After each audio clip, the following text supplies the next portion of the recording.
2020 ഫെബ്രുവരിയിൽ ഡൽഹി കണ്ടത് ഏറ്റവും അപകടകരമായ ആസൂത്രിത കലാപങ്ങളിലൊന്നായിരുന്നു. കുട്ടികളെ പരിചകളായി ഉപയോഗിക്കുകയും പോലീസിനെതിരെ കല്ലുകൾ, ആസിഡുകൾ, പെട്രോൾ ബോംബുകൾ എന്നിവ ഉപയോഗിച്ച് ആക്രമണം നടത്തുകയും ചെയ്തു.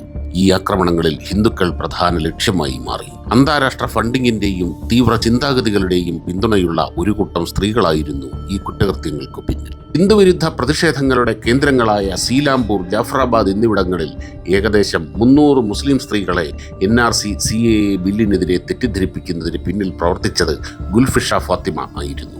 ഇവ യാദൃശ്ചികമായ ഒത്തുചേരലുകളായിരുന്നില്ല, മറിച്ച് തലസ്ഥാനത്ത് അരാജകത്വം സൃഷ്ടിക്കുക എന്ന ലക്ഷ്യത്തോടെ വാരിയേഴ്സ്, ഔറത്തും കാ ഇൻക്വിലാബ് തുടങ്ങിയ രഹസ്യ വാട്സപ്പ് ഗ്രൂപ്പുകൾ വഴി സംഘടിപ്പിക്കപ്പെട്ടവയായിരുന്നു. സ്ത്രീകളോട് കുട്ടികളെ കൂടെ കൊണ്ടുവരാൻ ആവശ്യപ്പെട്ടതായിരുന്നു ഇതിലെ ഏറ്റവും ഞെട്ടിപ്പിക്കുന്ന തന്ത്രം. കുട്ടികൾ കൂടെയുണ്ടെങ്കിൽ നടപടിയെടുക്കാൻ പോലീസ് മടിക്കുമെന്നതിനാലാണ് ഇങ്ങനെ ചെയ്തത്. കുട്ടികൾ ഒരു മനുഷ്യ കവചമായി മാറുകയും അതുവഴി നിയമപാലകർ റോഡുകൾ ഒഴിപ്പിക്കുന്നത് തടയാനും ലോകമെമ്പാടുമുള്ള പെയ്ഡ് മീഡിയയിൽ നിന്ന് സഹതാപം നേടിയെടുക്കാനും അവർ പദ്ധതിയിട്ടു. ഈ കലാപങ്ങൾ സുഗമമായി നടത്തുന്നതിനായി ഗുൽഫിഷ ഫാത്തിമ, ഉമർ ഖാലിദ്, ഷർജീൽ ഇമാം, നടാഷ നർവാൾ, ദേവാംഗന കലിത എന്നിവരടങ്ങുന്ന സംഘം രഹസ്യ യോഗങ്ങൾ ചേർന്നു. ഇന്ത്യയിൽ നിന്ന് വടക്ക് കിഴക്കൻ സംസ്ഥാനങ്ങളെ വേർപെടുത്തണമെന്ന് പരസ്യമായി ആഹ്വാനം ചെയ്ത അതേ സംഘമായിരുന്നു ഇത്. കല്ലുകൾ, മുളകുപൊടി, ആസിഡ് കുപ്പികൾ, വടികൾ എന്നിവ ശേഖരിക്കാൻ ഇവർ നിർദ്ദേശം നൽകിയതായി അന്വേഷണ ഉദ്യോഗസ്ഥർ വ്യക്തമാക്കുന്നു.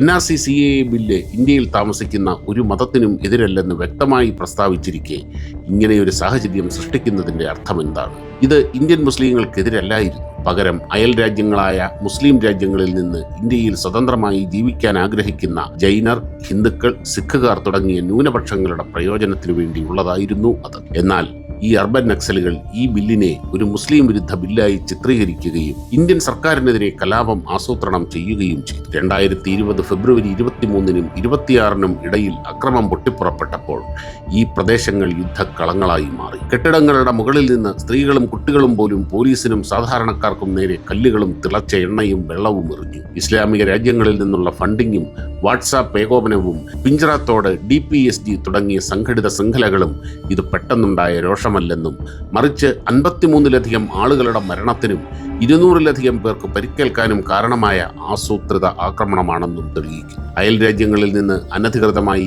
ഇന്ത്യയിൽ പ്രവേശിച്ച് അഭയാർത്ഥികൾ എന്ന പേരിൽ ഇവിടെ താമസമാക്കിയ സ്ത്രീകളാണിവർ. ഇസ്ലാം അനുവദിക്കാത്തതിനാൽ വീടിന് പുറത്തിറങ്ങാനോ കുടുംബത്തിനു വേണ്ടി സമ്പാദിക്കാനോ അനുവാദമില്ലെന്ന് ഒരിക്കൽ വിലപിച്ചവർ തന്നെയായിരുന്നു ഇവർ. എന്നാൽ 2020-ൽ നടന്ന ഈ ആസൂത്രിത കുറ്റകൃത്യങ്ങൾക്ക് പിന്നിൽ ഇതേ സ്ത്രീകളായിരുന്നു.